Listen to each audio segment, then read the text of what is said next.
Was Descartes the father of modern philosophy?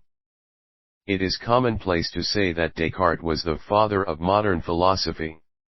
Whether or not this label is apt, it is certainly the case that Descartes consciously presented himself as an innovator.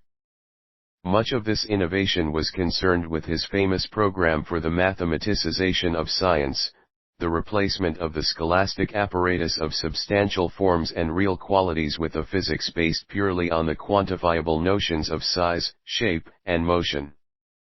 Yet innovative though it may have been, and indeed successful, if not in the specific detail of Descartes' theories, then at least in its general conception of the way forward for physics, this fresh approach does not yet represent the kind of radical break in philosophy's self-conception that we are looking for.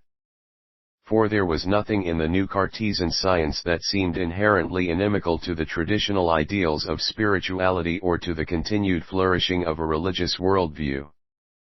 On the contrary, if the world could be understood on Cartesian principles as a mathematically ordered system, this could be taken to be fully consistent with the standard Stoic and Christian idea of logos or rationality at the heart of the cosmos.